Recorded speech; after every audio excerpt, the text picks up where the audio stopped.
The one quality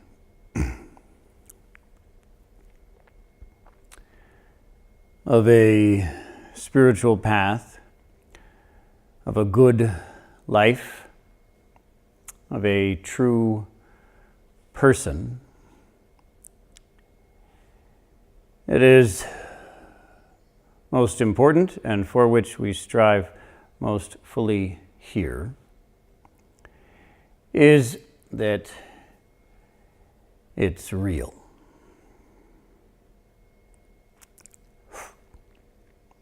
This simple word, and this is real, that we're practicing a real spiritual path, that we're living a real good life, that we are really true people.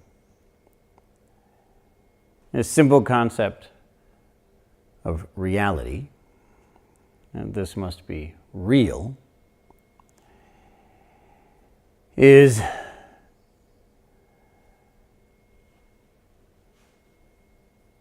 claimed to the point of becoming trite. We claim, yes, my spiritual path is real, my life is real, I'm real. It's a claim that we like to make.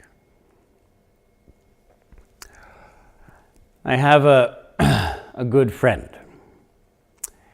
who is teaching at one of the top educational institutions in the world. And she has found what studies, surveys, have also found. That the students there all, more than 90%, feel like frauds, feel fake, feel like they don't belong there, like they don't really understand anything,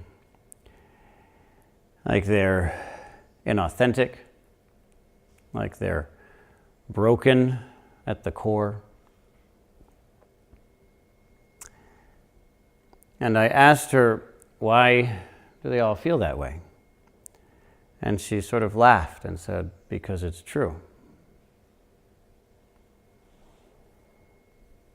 If you give them the chance, they'll just fall apart, because they're all falling apart inside all the time.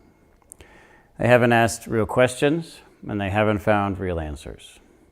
And they're just skating along, hoping that it'll work out. And it won't. And they know that. There aren't very many people who want to cut through that falsehood, want to find out what is real. Why? Because it isn't very romantic. It's a difficult struggle. And we make mistakes. And we're confused.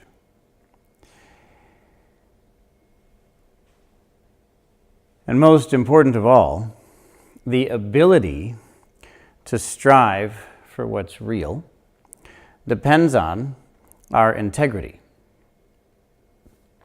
According to our integrity, we can struggle, we can suffer, we can strive to discover what's real. We can overcome our tendency to lie to ourselves, and we can open up to what is true. All of that depends on our integrity. Very good. What does our integrity depend on? Our integrity depends on the ability to do all those things. The ability to see what's real is the source of our integrity, and our integrity is our ability to see what's real. And because this is a mutually dependent set of elements, because our integrity depends on our ability to search for and live what is true, because our ability to search for and live what is true depends on our integrity. Because of that, we don't know how to begin. It's very difficult to start this process.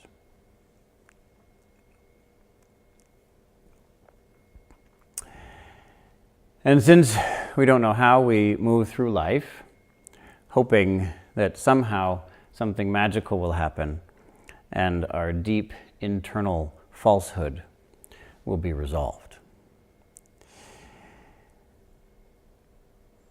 But we don't know how to take action today in order to ensure that it is. This place, this training, is set up in order to resolve this basic problem, this untenable situation.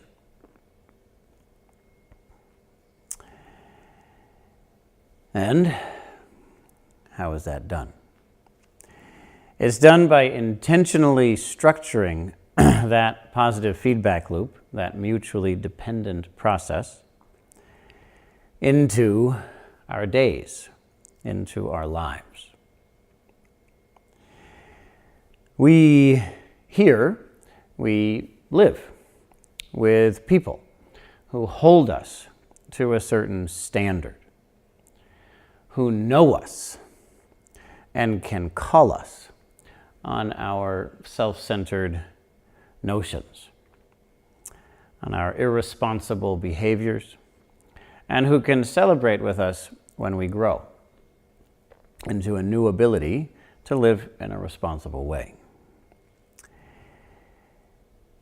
In this way, we have structured the responsibility aspect of this, that we live in a true way. Because of that, because we're living in a true way, because we're in a community of people who actually know us, actually see us, and who hold us to a certain standard, because of that, we gain confidence. We gain a deep confidence. We gain a confidence that is real. And I can't emphasize enough that a confidence that is false, however great it is, isn't as good as a confidence that is real, however small it is. A fake confidence is worse than none at all.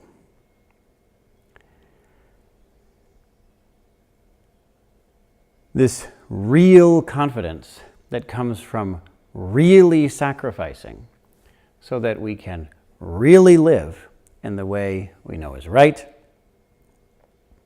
that allows us to do what is very unlikely. We'll put it that way. Extremely unlikely if we don't have that practice. And what is extremely unlikely if we don't have that practice is that we will see things as they are. If our lives are lies, the truth is our enemy, and we won't want to see it. We'll do everything in our power to avoid seeing it. If we don't have the confidence to live truly, then we won't have the confidence to see that. We won't have the confidence to see things as they are. And so because our behavior is false, our perception is false. Therefore, we gain a false perception of things. We're not willing to see things as they are. We're not willing to accept reality. And so we live in a perceptual dream. And good news. You live with people here. You've gotten to know them well, and you may have lived with other people as well. And when you look at them, it's probably relatively easy to see their dream, the dream that they live in. When we're frustrated with people, we're typically frustrated with the fact that they just can't get out of their little dream, of their little personal reality. They have certain assumptions, certain opinions, and they observe those things everywhere they look, regardless of what's actually happening. And we wish that they would get out of their little delusion and wake up. Now we don't know how to help them to do that. And so we can assume, we can consider the possibility that we also may be in such a situation. This situation is so pervasive and so deep that most of us have actually given up on the possibility that anyone might be able to escape from this. We don't try anymore. We don't go to people and tell them the truth about how they're seeing things, because we think, well, people just can't take it. Maybe someday they'll be able to, but for now they can't, because these views, these opinions, these positions that we hold are so dear to our hearts that if anyone threatens them, that person becomes the enemy. And as I say, there is one entity that threatens that dream more than any other, and that is reality. The universe, if you want to call it that, the Dharma, the truth. And therefore, for most of us, the truth, reality, is the enemy. And we live our lives in a battle, a perceptual battle between me and the whole universe, which we will inevitably lose. It's a hopeless position.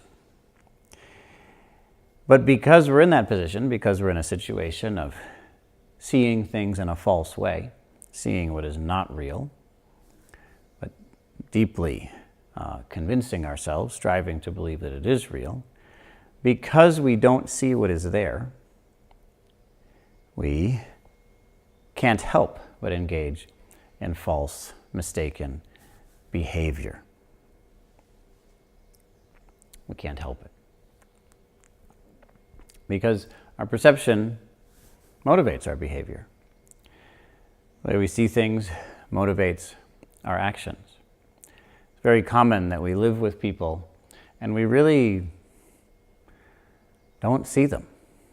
The same way that we can look at others and think, wow, you really don't see me. We also live with people and we don't see them. And so we treat them as if they're the person who we think they are. And that way, we can't help them, and we may actually hurt them. This is very common, as I'm sure you can imagine, for me.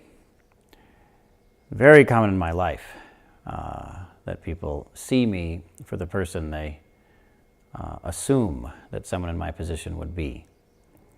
And typically, once you become important to someone, you become an important figure in their life, it becomes increasingly important to them that you are the person they want you to be.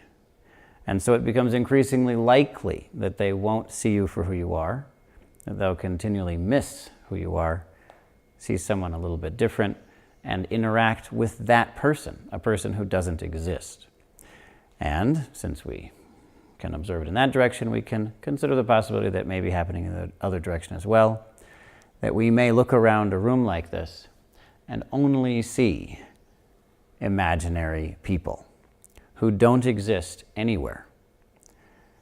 And we're interacting with those imaginary people, which is so sad because real, beautiful people are also here with us. We're not alone here. But we miss them, and we see the imaginary ones instead and interact with them. And because we're interacting with those imaginary people rather than the real ones, whatever we do is mistaken.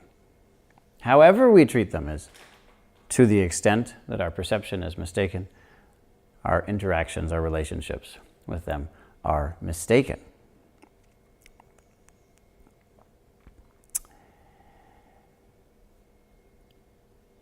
What can we do about this? We can learn, I can receive feedback, I can grow, I can have the courage, I can take the risks needed in order to live in a different way. in order to live in a way that's more authentic, in order to live in a way that demonstrates integrity, I can make those changes. And we come here and we start making those changes. It's essential that we're actually making those changes. And those changes are typically experienced as sacrifices. We think it's so hard. We think it's not fair. Why am I the one who has to make the sacrifices? Why don't you change? If you would change, everything would be better. All stay the same. Therefore, in the beginning of our time here, we see that it's very common for us to have to struggle with that point. We're very interested in how other people can change.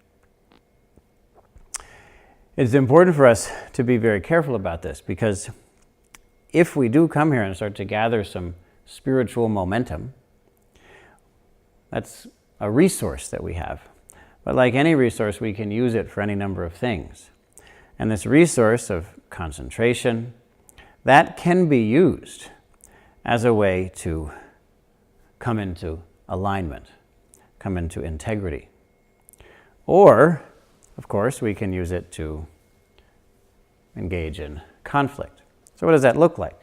Well, let's say we're sitting, we're doing a good job, we're meditating, maybe we're sitting into the night, or we're sitting without moving, whatever the difficulty is for us, we work with that and we overcome it. Aha, now I can sit still, or I can sit for a long time. At that moment, we can apply that concentration to motivating ourselves, to knowing, aha, I made this change. Now I may be able to make other changes. Or we can consider, wow, I'm doing much better than those other people. If we do it that way, then we've wasted all of that spiritual momentum and given it over to egotistical self-grasping. And that way it's been lost, which is so unfortunate. Instead of that, we take our successes and we use it to motivate ourselves further. When people give us feedback, we receive that. And we have confidence that we can make the sacrifices needed to make the changes needed to live in integrity. Because of that, we have the confidence to apply a clear technique and maintain mindfulness. Maintain clear mindfulness. As we do that, because of the confidence that we have the confidence to see things as they are. To actually see things as they are. This is possible for each of us. It's important for us to remember that that's possible for each of us. We can awaken from our dream. It's possible. From within the dream, we can't imagine how that could happen, of course. That's the nature of the dream.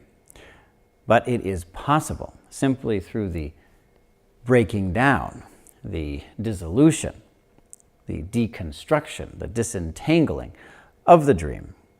Reality becomes apparent. Because we can see things as they are, we can live in accordance with that. Because we have the confidence that comes from seeing things as they are, we have great confidence when we see the truth. The truth, of course, gives us great confidence. We can use that to move into integrity with that in terms of our behavior.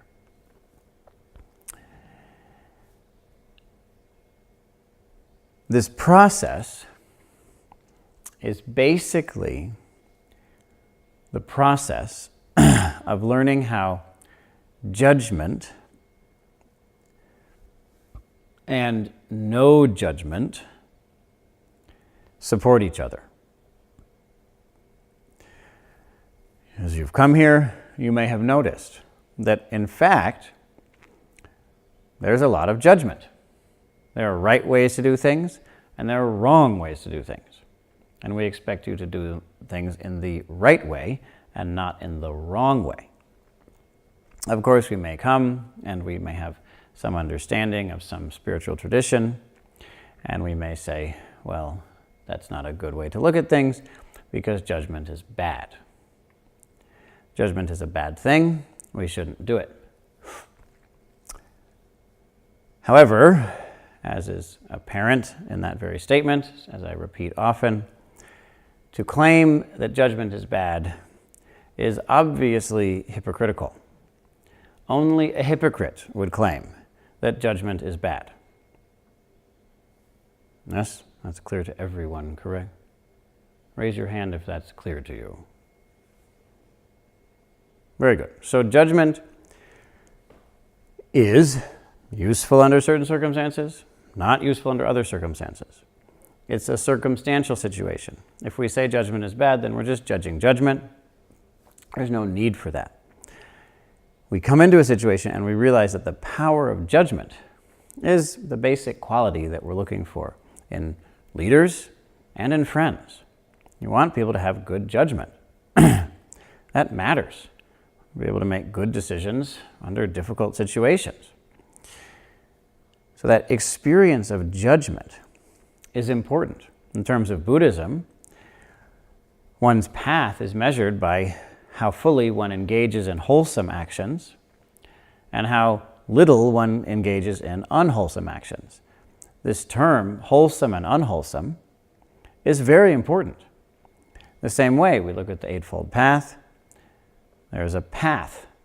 We want to practice the right path, the correct path, the true path, and avoid the wrong path, the untrue path, the incomplete path.